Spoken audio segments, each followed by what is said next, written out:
The truth is, most men walking this earth today don't actually want a woman. They want applause. They want to be seen, not by her eyes, but by the mirror of her admiration. What they seek isn't intimacy, it's affirmation. A woman, to them, is no longer a soul to discover, but a stamp on their fragile self-worth. A badge that whispers, "You are enough now." But that's not love. That's a performance. And performances always end. Strip away the armor, the watches, the tailored suits, the gym-sculpted bodies, and what remains? A boy searching the world for the mother he never had. Not biologically, but emotionally, spiritually. A woman who makes him feel safe enough to be insecure, yet never lets him stay that way. A woman who praises his wins, ignores his fears, and never ever threatens his illusion of control. What he calls a real woman is often just a compliant mirror, one who reflects his best angles and hides the parts he refuses to confront. This is the modern masculine tragedy. Men raised in emotional poverty now seek lovers who feed the hunger of validation, not the discipline of truth. And when she doesn't give it, when she disagrees, withdraws, or dares to prioritize her own reality, he calls her too much. He calls her difficult. He calls her broken. But what he's really saying is, she didn't make me feel enough. She didn't worship me like I expected. You see, a man who needs constant validation from a woman is a man who has yet to validate himself. He's not looking for a relationship. He's looking for a repair. But here's a paradox. The more he demands validation, the less he receives it. Why? Because real respect cannot be negotiated. Real admiration cannot be extracted.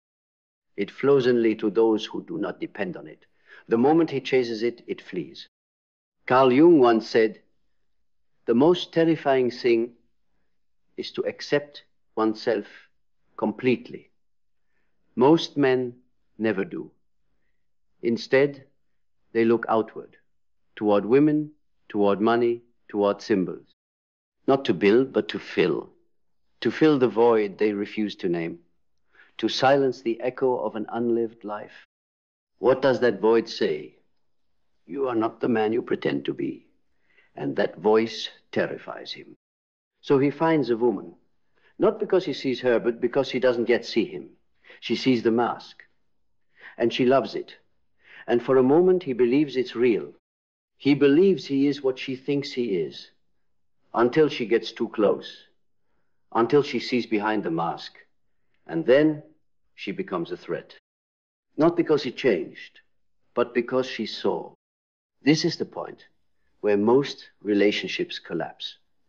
Not because of incompatibility, not because of infidelity, but because the mirror cracked. And he no longer sees the reflection he needs. So what does he do? He leaves, or he sabotages, or he withholds, and then tells himself the same story. She wasn't right for me. But the truth is, brutal, he wasn't right with himself.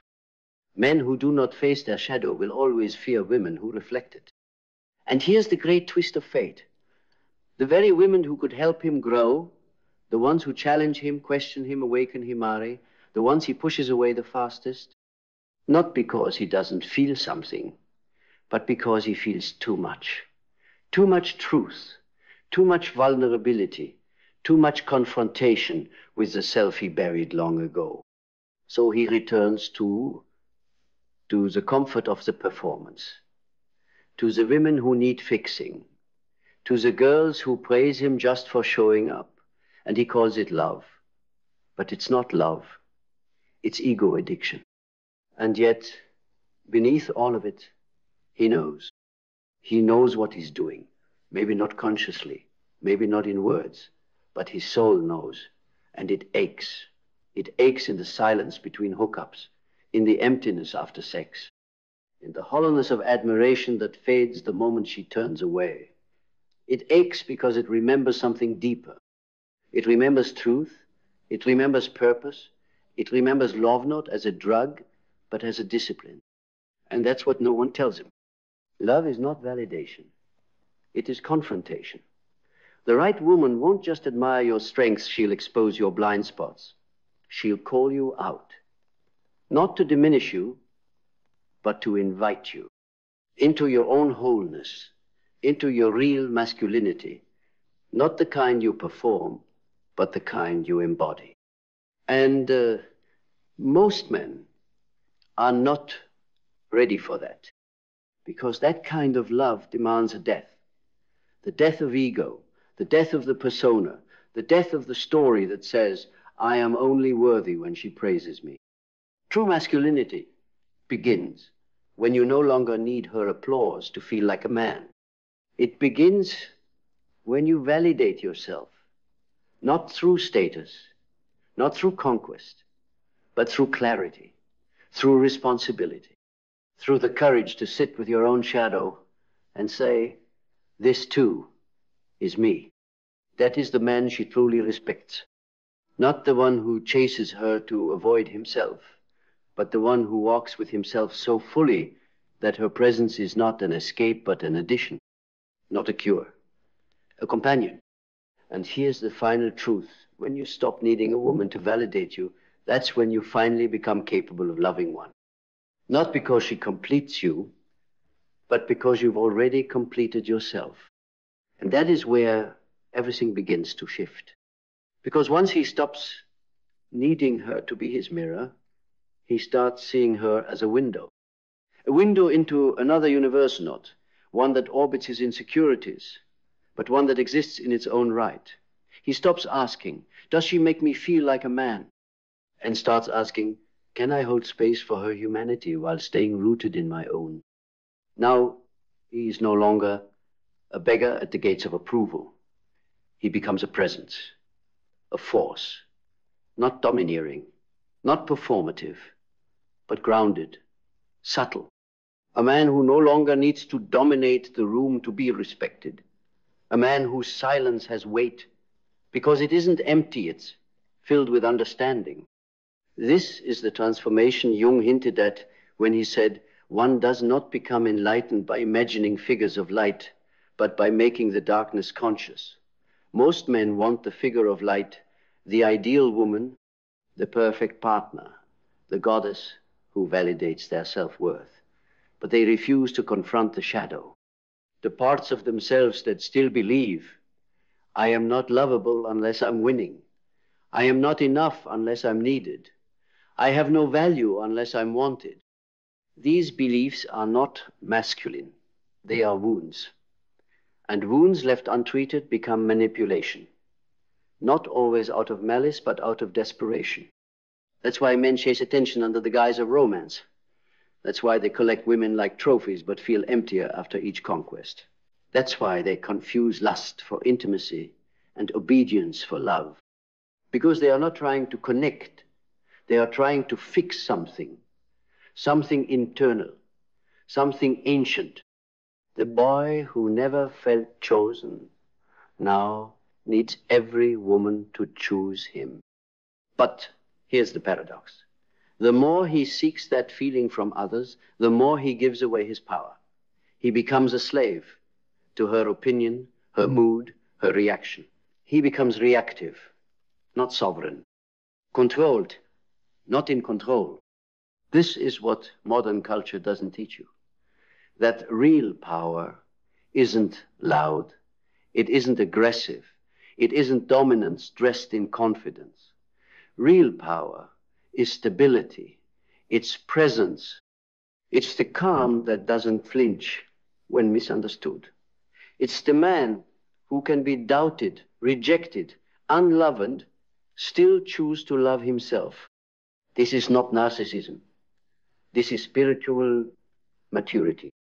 Because the man who has integrated his shadow no longer projects it onto women. He no longer blames them for not being his fantasy. He no longer sees them as saviors or betrayers. He sees them as humans, flawed, brilliant, emotional, sacred, just like him. And now he can finally relate, not through games, not through roles, but through truth. Because only a man who no longer needs a woman's validation is capable of holding space for her full expression. Her anger doesn't threaten him. Her independence doesn't emasculate him. Her silence doesn't scare him. He doesn't need her to make him feel like a man, because he already is one. That's when the relationship transforms.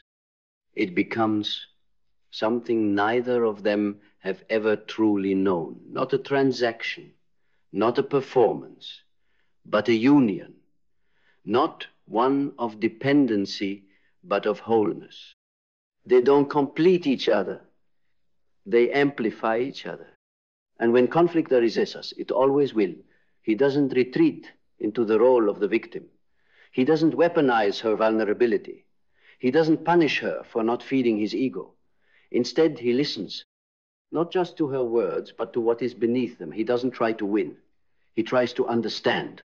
Because now, he's not in the relationship to be proven right. He's in it to grow. And that changes everything. Because when a man loves from validation, he becomes controlling, reactive, and insecure. But when he loves from wholeness, he becomes unshakable.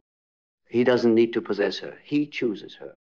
Not to prove something to the world, but to honor something within himself. The part of him that no longer chases love as a reward, but offers it as a gift. This is the essence of mature masculinity, not in seeking to be admired, but in becoming admirable. Not in demanding respect, but in embodying it. Not in conquering women, but in conquering the need to conquer. Because a man who has mastered himself no longer seeks ownership over others. He seeks alignment. He seeks truth. And here's the final revelation. The man who no longer needs a woman for validation becomes the man women trust, desire, and follow not because he asked them to, but because they recognize something rare. A man who has nothing to prove. A man who would rather be respected than worshipped. A man who doesn't run from intimacy, but rises to meet it. Because in the end, it was never about the woman, it was about his relationship with himself. Always. And when that realization finally sinks in, not just in the mind, but deep in the bones, it marks the end of one life and the beginning of another. The end of the performance. The death of the addict. The burial of the man who depended on a woman to keep his inner world intact. Because he now understands no woman can carry the weight of a man who refuses to carry himself. It is not her job to heal the holes in his masculinity. It is not her duty to build him up every time the world exposes his fragility. And it is not her responsibility to convince him of his worth when he's too afraid to face the emptiness within. That was never love. That was codependence, dressed in compliments. What he thought was chemistry was just the high of being seen by someone who hadn't yet seen it all. But now he sees himself fully. And in doing so, he finally sees her not as an answer, not as a drug, not as a therapist with curves, but as a sovereign soul walking her own path. This is where reverence is born, not in need, in clarity. Now, he doesn't want her just because she validates him. He wants her because she reflects his truth, even when it's uncomfortable. He doesn't fear her power. He honors it because he's finally claimed his own. And that's what flips the entire paradigm upside down. He stops asking, does she admire me? He starts asking, do I respect how I show up in her life? This question changes everything. Because now he holds himself accountable not just for what he says, but for what his presence creates. He doesn't just want her to feel safe. He demands that his energy be one of safety, integrity, clarity. And when she's in chaos, he doesn't collapse. He becomes the storm's anchor, not because he needs her to calm down, but because he knows how to calm himself. He doesn't need her to regulate his emotions anymore. He's done outsourcing his peace. And now that his love is no longer driven by insecurity, it becomes potent, rare, undeniable. Because true masculine energy is not intensity without grounding. It's presence without pressure. It's power without performance. And the moment he discovers this within himself, he becomes the rarest thing in the modern world, a man who doesn't seek to be worshipped, a man who doesn't need to be desired, a man who walks into a room not to be seen but to serve with truth, with boundaries, with grace. And paradoxically, that's when he becomes unforgettable. Not because he played the game better than the others, but because he walked away from the game entirely. This man does not chase. He attracts through essence, through consistency, through the fierce serenity of someone who has already chosen himself. And that's what women feel in their bones. They feel the difference between a man who needs them to make him feel worthy and a man who already is. One is a burden disguised as charm. The other is a sanctuary of fire and stillness. And it is that sanctuary, the rare fusion of self-mastery and soul, where real connection begins, where love stops being a transaction of insecurities and starts becoming a mirror for evolution. Now, in her presence, he doesn't need to perform. He can be. He can breathe. He can witness her without trying to control her, fix her, or mold her into the image that flatters his ego. He can let her be fire, be chaos, be tenderness, be all of it, and still remain grounded, because he knows his worth is not tied to her reactions. His identity is not shaped by her attention. He has wrestled with his shadow, made peace with his past, and now walks not as a boy begging for love, but as a man who can finally give it, freely, fiercely, fully. And that is when he stops looking for a woman to complete him and starts becoming the kind of man who could walk beside one without losing himself. Because that's the truth most men aren't taught. They're taught to conquer the world before they've conquered their own mind.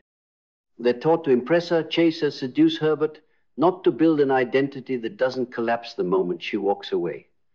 They're trained to seek status, not depth. They're rewarded for ambition, not introspection. And so they build empires of attention on foundations of emptiness. But when she steps into his Liefenot as a fan, not as an admirer, but as a mirage, exposes the cracks, not maliciously, naturally, by simply existing in truth. Her presence challenges the scaffolding of illusion he's built. She asks nothing more than for him to be real. And yet, that is what terrifies him most, because realness demands sacrifice. The sacrifice of the persona, the sacrifice of being liked in favor of being known, the sacrifice of charm for character. And most men have never been invited, much less forced to make that trade. So when she shows up with depth, with standards, with vision, they either rise or they retreat. They evolve or they escape. Because the woman who truly sees you doesn't care for your performance. She sees your soul. And if that soul is empty, terrified, uninitiated into itself, no amount of charisma can save you. You'll try to impress her, and she'll look past it. You'll try to seduce her, and she'll feel the desperation behind the smile. You'll try to dominate, and she'll feel the fear beneath the control. She wants something deeper, not luxury, not image, not pretense. She wants a man who's looked in the mirror of his own chaos and stayed. Not run, not hidden, stayed. Faced the wounds, faced the guilt, faced the boy inside who once begged for love, and instead of ignoring him, held him until he no longer cried in secret. That's the inner work no one claps for. The silent war no one sees. But it's the only path to becoming the kind of man who no longer needs a woman to feel power-filled, because he's already become power, shaped not in dominance but in discipline. And that discipline reshapes everything. He no longer speaks to impress. He speaks to serve truth. He no longer loves to feel wanted. He loves to see the other fully. He no longer fears her rejection because his identity is not built on her acceptance. And because he does not fear her leaving, he never needs to control her staying. That's the paradox of grounded masculinity. The less you try to hold her, the more space she feels to stay.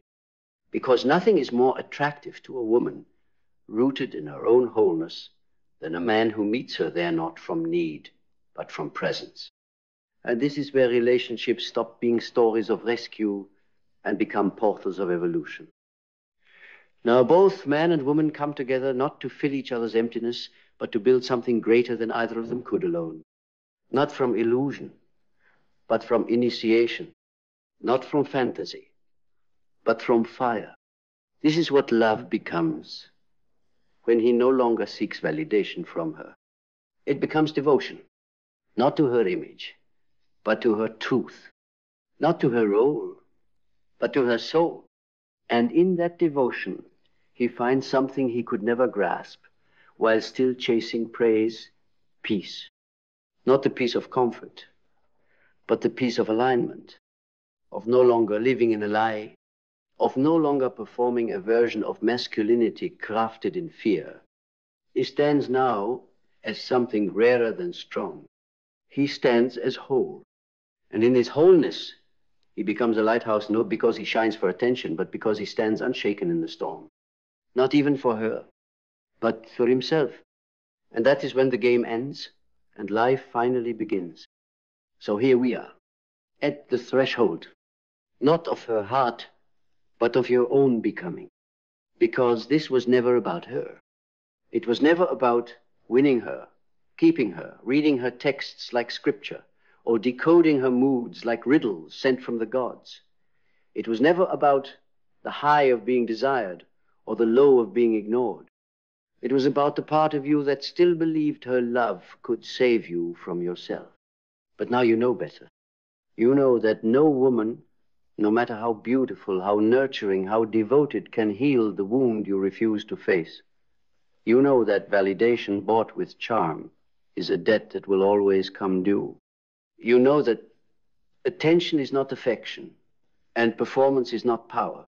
You've tasted the cost of playing the good man, the charming man, the impressive man, and you've woken up starving. Starving for something real, something earned through silence, through shadow, through nights, spent with no one but your reflection and the hard truths it carries.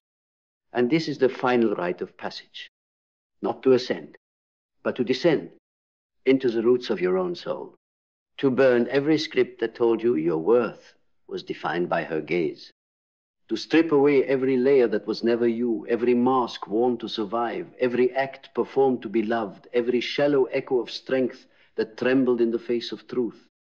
This is where you stop chasing her and start embodying him, the one who doesn't beg for love, the one who doesn't flinch when he's alone, the one who doesn't need her approval to walk in purpose. This man, this you, is not loud, he's not flashy, he doesn't live for applause, he doesn't crumble under silence, he is not the seducer, he is not the showman, he is the storm, still, controlled, unapologetic, a man who would rather be misunderstood in truth than adored in illusion, a man who can sit across from the most powerful woman and not shrink, not posture, but stand as an equal, because he has earned himself. And if she stays for that. Not for the act, not for the charm, not for the chase. She stays because there is something in him that cannot be faked.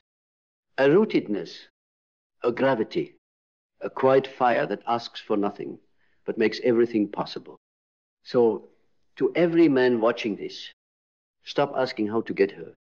Start asking how to become the kind of man who no longer needs to.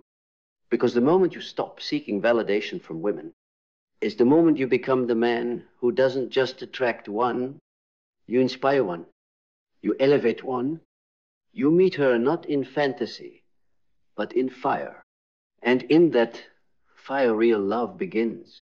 not need, not control, but recognition, soul to soul. No masks, no mirrors, only truth.